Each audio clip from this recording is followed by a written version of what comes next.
जिला बात कर रहा हूँ भाईजान।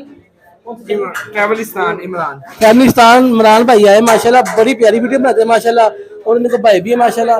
तो भाई ये ब्लॉग अच्छा बना रहे हैं माशाल्लाह, और ये जिले फूड पे आए माशाल्लाह। तो भाई ये इनका प्यार है, तो ये वीडियो सिर्फ प्यार में निकली आती है। लाइक और शेयर करें, क्योंकि आप जब ये वीडियो देखेंगे कल वीडियो हो नहीं आएगी इंशाल्लाह तो ये आज टाइम ही रात है माशाल्लाह, बरकत वाली रात है माशाल्लाह। तो आप सैरी करने के लिए आए आपके पास, तो अल्हम्दुलिल्लाह इंशाल्लाह आए इंशाल्लाह आपको भाइयों को सैरी करेंगे। आज टाइम ही सैरी हमारी 300 लोग की सैरी बिल्कुल फ्री है माशाल्लाह। जिला भाई डेली चेंज हाँ जी मेन्यू चलिए हमारा डेली होते हैं, खाना हमारा जो हांडी वो डेली चेंज होती है। ठीक हो गया। आज का क्या मेन्यू है? आज का एक मसाला कोफ्ता है और देसी घी में चनी है।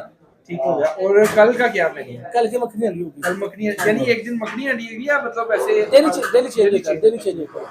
तो भाई ना आप भी शेयर जिला भाई के करें। साथ बातचीत करके बड़ा मजा आया, बहुत बड़ी शुक्रिया। मेहरबानी जिला भाई, थैंक यू। इंशाल्लाह फिर भी आते रहेंगे। मैं वैसे फैमिली के साथ रहा हूँ, आज भाई को पहली दफा लेके आया हूँ, ये भाई दोनों आए आज। आए माशाल्लाह, आपको भी बहुत शुक्रिया। बहुत शुक्रिया।